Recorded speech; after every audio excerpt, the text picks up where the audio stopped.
Hello guys, welcome to Tenplus with Apeh Harrison. Today is very remarkable because I have a very special guest with me, a very, very special guest. And we'll be talking about uncovering your passion. Uncovering your passion. And may I add, uncovering your passion in very unlikely ways. So subscribe, like, share, and stay tuned. I'll be right back in a bit.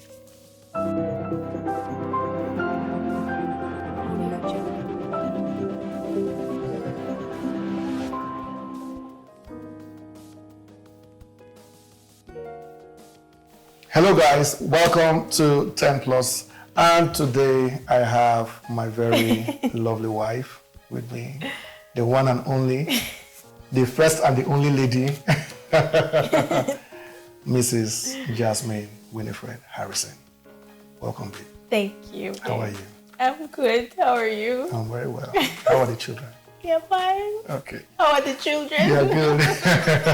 All right, so on this episode, basically, I just wanted to ask a few questions because I've observed you for about 10 years and I've seen how God has helped you progress through various aspects of your life. Today, I'm going to measure more on your business life.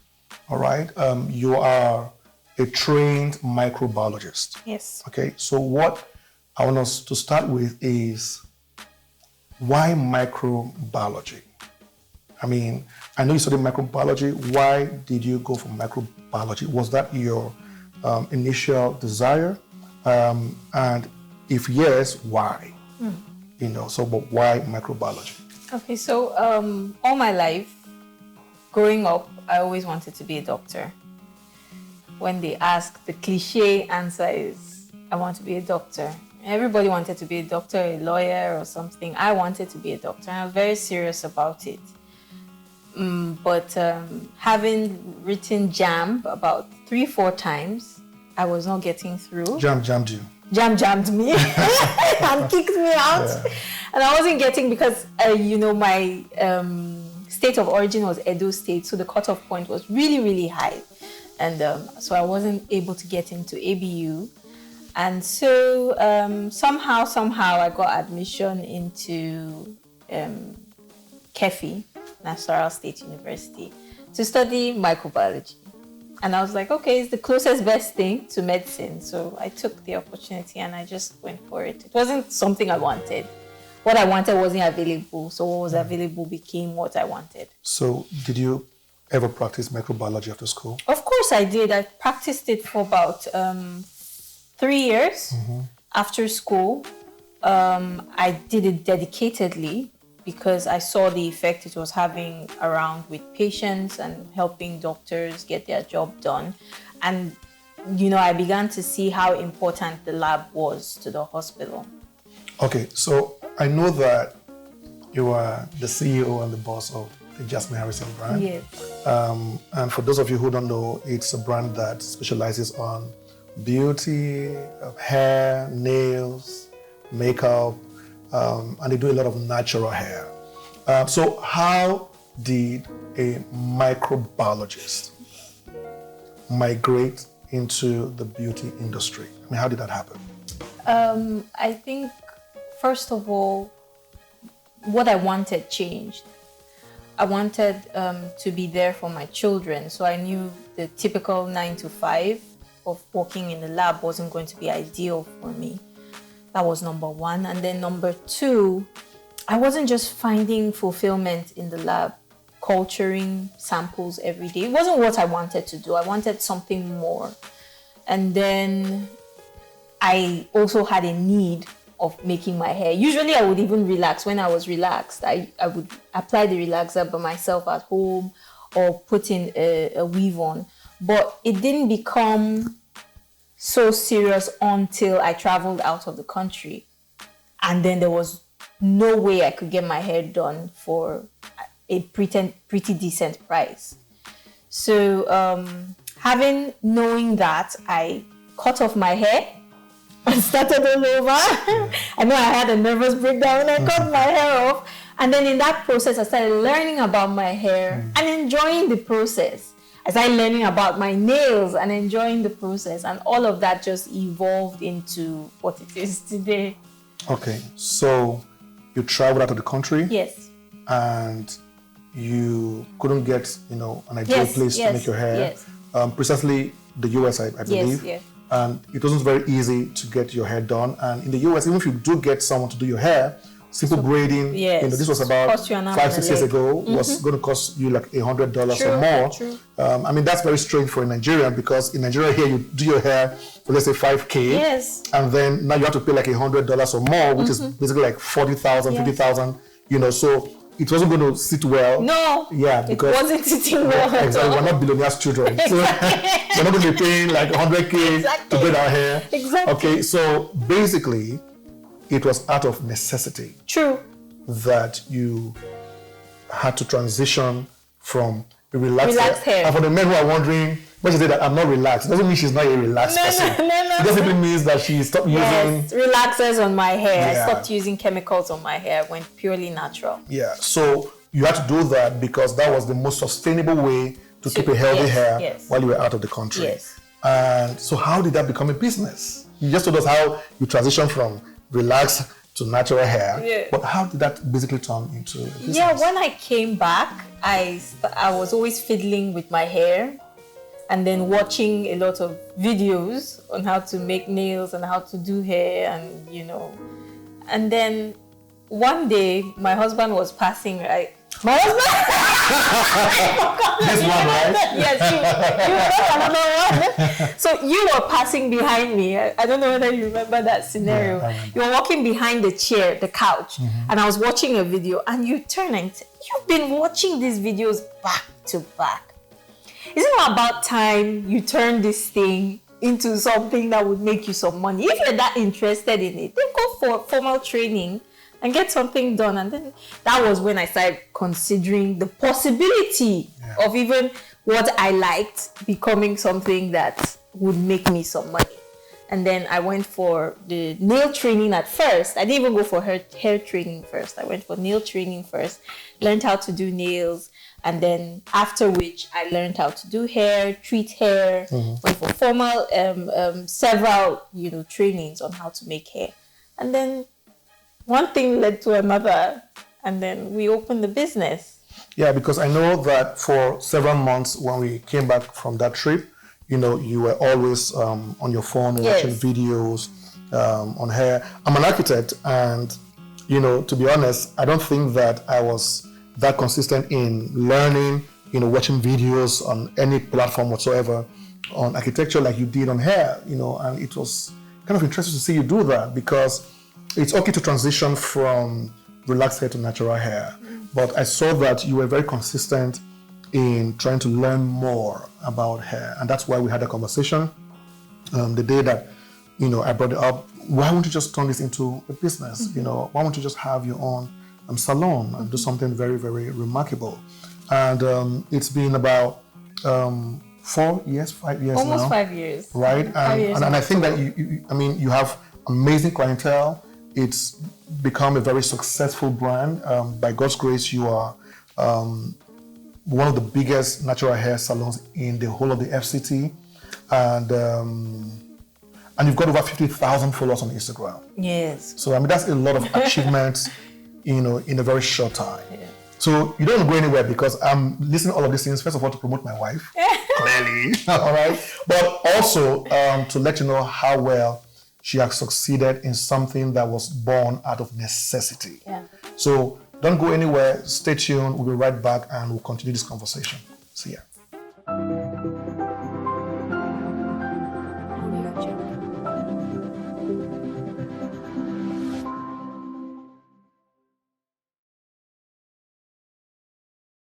Hello guys, welcome back to this conversation with my first and only lady, my wife, Mrs. Jasmine Winifred Harrison. Welcome back, madam. Thank you, sir. All right, so for those of you who are just joining, we're talking about how you've migrated from microbiology to the beauty industry.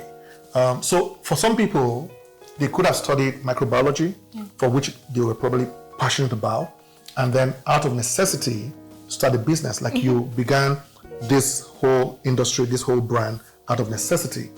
So it's possible to begin a new brand like yours, not new anymore, but I mean begin a brand like this as yours, without having passion for it. It could just be a business. True. You could still have your passion in microbiology or in medicine, and then this is just a business.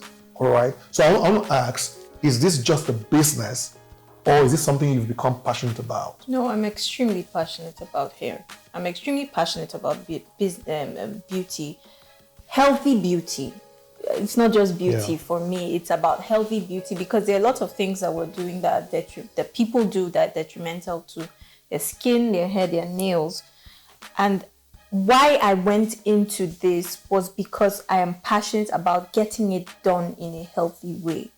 You know, making sure that people are getting the topmost kind of care for their hair, especially for, whatever price that they can, but they know that they're getting value for their money. So it's not something that is just a business for me. If not, I would continue with a 9 to 5 and, just get the girls together and, but I always want to be there. Even after having a baby recently and being out of work, sometimes it depresses me because I can't be there, because I'm passionate about what I do. I want my hands in the hair. I want to feel it. I want to touch it. I want to experience it. So if it's about passion, it's over the roof for me. How did you discover this passion? I discovered the passion by chance. Necessity became the mother of invention for me. It was something I've always loved. When I was younger, I used to braid my mom's hair a lot, and she would actually run away from me because she had pains, while I braided her hair. And, she used to say jokingly, open a salon when you grow up and have, people doing their hair. But I think it became a necessity because I knew what I wanted. I knew what I wanted to get from a salon, and I wasn't getting it. So I gave it to myself, and I decided a lot of people might want what I have right now. So I would share the knowledge. And so you basically, you're trying to create a brand where you are giving to other clients what you've always wanted as a client. Yes. Okay, and discovered your passion on the job, yes. literally. Yes. I mean, you just basically uncovered them. And it's very critical because people define themselves by what they know about themselves 20 years ago. True. And I think that's a lot of injustice to oneself, because who I was 20 years ago isn't who I am today. We're evolving, okay? And as much as you want to learn a skill and learn everything else, you want to also learn yourself. Very true. You are a study, you are a research. It takes a lifetime to know you. True. All right? So many people have always said, I've always been passionate about music. That was 10 years ago when you liked Michael Jackson. All right? Suddenly checked it recently. Suddenly now, I mean, you have no interest in music. Okay? But you haven't stopped long enough to check to see, do I still like what I liked 10 years ago? And what am I drawn to now? It doesn't make you a different person. No. It just draws you nearer and nearer to your core. Yes. Okay, so let me ask because I know you're good at what you do. I'm not saying that because you're my wife. I've seen you work. I've seen you work at your salon. I've seen you work at home. I've seen you do your hair in the room and in the bathroom. You make your own hair. You make hair for people. You do other things for people. You do the nails yourself. So I see that you are good at what you do, because it's possible to be passionate about something that you're not good at. Okay, you can be an average in something that you have passion for. Very true. All right. In your own case, you're not average. I know what average looks like. So this skill that you have now, this level of skill that you have now, is it full come? Or is upgrades? Is it a software upgrade? All right, or is follow come? Because I've known you for about 10 years now.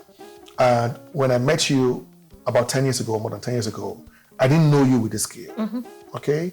I knew you were very handy with stuff and stuff like that, but I didn't know you were this skilled. Now you become very good at this. Is this something that is natural, or did you get trained? What is, as your words say, follow come, is that I'm good with my hands. My hands are blessed. Anything I put my hands on physically, if I learn it, it will do well. But the skill on doing hair, and that's, to hear from you saying that I'm above average is actually comforting. You are very good. You're more than above average. Yeah, you're very because good. I'm my greatest critic. Every day I come back, every day I do work or I do hair, I criticize it. I'm not satisfied.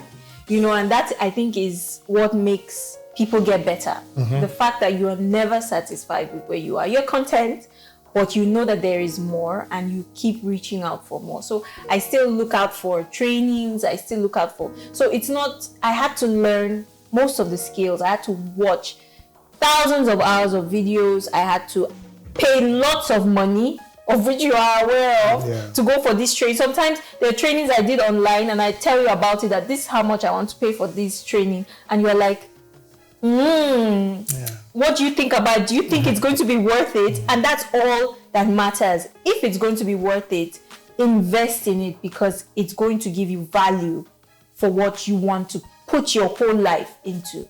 This is my life right now. So if I have to pay some thousands of dollars to make sure I improve myself and get better and better every day, then so the follow compact is that, yes, I have a skill. I'm skilled with my hands, but I didn't start braiding my hair as a baby. I had to learn it. I had to learn every single Because I know that, when you began, there was a lot of fear. Yes. There was a lot of concern, especially because, at some point when, we had to start, we had to order for a lot of things from the US. And then, the space we got was basically blank space. We had to build everything within the space from scratch. And then the more you saw what was being done, the more you became less confident. Yes. You were really like, babe, are you sure this is not too much? Maybe we should say for a start. And my own point to you was that, look, however this goes, we are going to profit in it. My point is, whether you made money or you didn't make money, they'll be profiting.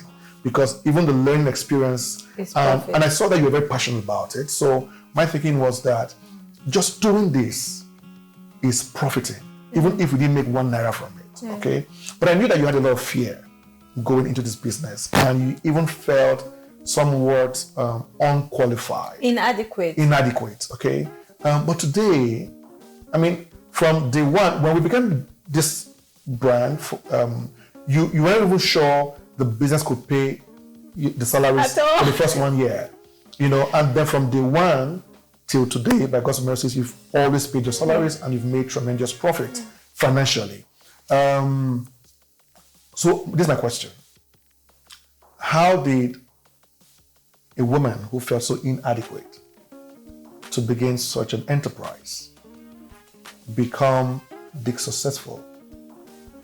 I have an idea of the answer because I know that you've put in a lot of structure, more structure than most salons would have. Yes. All right. But I think people want to hear from you.